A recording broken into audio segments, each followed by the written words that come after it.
कई लोग बोलते हैं कि मुझे कुल देवता का पता ही नहीं है, मैं क्या करूं।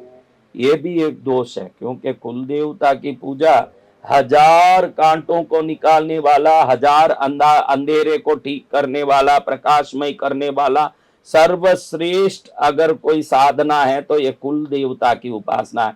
और कई लोगों का अपने कुल देवता कौन है ये पता ही नहीं है। कई लोगों को अगर कुल देवता पता नहीं है तो पता करने की कोशिश करनी चाहिए, और अगर पता नहीं है और कोशिश करने के बाद भी पता नहीं चला, तो इस धरती में दो देवता हैं जो सब प्रकार से कृपा कर सकते हैं। एक है भगवान शंकर और एक है भगवान नारायण। आप अगर शैव परंपरा में है तो शंकर जी की, और वैष्णव परंपरा में हो तो नारायण जी की पूजा निष्ठा से करके उनके चरण में प्रार्थना करना चाहिए। शंकर जी के चरण में या नारायण जी के चरण में, आप जिस परंपरा से हो उस देव, शंकर या नारायण, ये दो ही देवता हैं जो हर कष्ट को, हर दुख को, हर कर्म को समाप्त करके आपको सुखमय जीवन की कृपा दे सकते हैं। ऐसे भगवान शंकर और नारायण में आप जिस परंपरा से हो उस भगवान शंकर या नारायण की नित्य पूजा करके प्रार्थना करना चाहिए। पूजा के समय में हमें हमारे कुल देवता के बारे में मार्गदर्शन प्रदान करें। अगर भगवान शंकर या नारायण प्रसन्न हुए, आपकी पूजा स्वीकृत हुई, तो निश्चित किसी न किसी रूप से रिश्तेदारों की ओर से या कहीं न कहीं समाचार के रूप में या आपके गोत्र के बारे में किसी न्यूज़पेपर में छपा हुआ कोई मैटर के रूप में, किसी न किसी रूप में आपको अपने कुल देवता का पता लग जाएगा।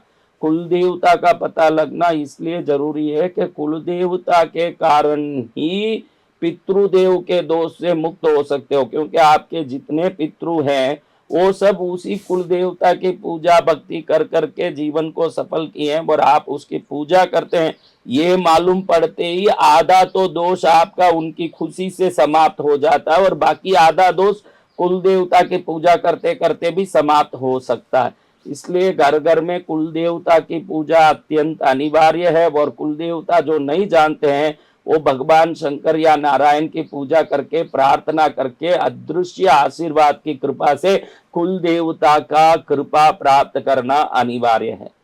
और कुल देवता की कृपा होगी तो सभी देवताओं की कृपा निश्चित होगी, सब प्रकार से मंगल होगा। आज आप देख सकते हैं 40-40 वर्षों तक लोगों की शादी नहीं होती है। 40 वर्ष के हो गए, कंवारे बैठे हैं, लड़कियां कंवारी बैठी हुई है। वो कहते हैं कि हम काम काज में लगे हैं, पढ़ने में लगे हैं, ऑफिस में लगे हैं, तो हमारे लायक का वर या वधु नहीं मिलता। कारण ये सब नहीं है, कारण ये की है कि आपके घर में शुभ कार्य होने से कोई शक्ति रोक रही है। यही मुख्य कारण है। इन सभी दुखों से इलाज पानी हो तो आपको कुल देवता की सेवा करनी अनिवार्य है। ऐसे कुल देवता को प्रणाम करता हूँ, आप अपने कुल देवताओं को प्रणाम करो। आप, मैंने एक बार बताया भी है कि अगर आप कुल देवता को नहीं जानते हो तो एक चांदी के पत्रे में पंचकोणीय चांदी का पत्रा बनाइए घर की तरह। मैंने कई बार ये उपाय बताया और लाखों लोगों को इसका फायदा भी हुआ है। मैंने ये बताया है कि भाई आप एक पंचकोणीय चांदी का पत्रा बनाइए, जैसे मैंने बताया। देखिए ऐसा एक चांदी का पत्रा बनाएं, ऐसा बनाना चाहिए, दिख रहा आपको? देखिए ऐसा एक चांदी का पत्रा बनाना, ये घर जैसे बनता ऐसा ही चांदी का पत्रा बनना चाहिए। ऐसे इस चांदी के पत्रा में श्री कुल देवता, वो कोई भी हो, आपको उनकी अगर ज्ञान नहीं है, उनकी जानकारी नहीं है, तो ऐसा ही उसका शास्त्र में विधान है।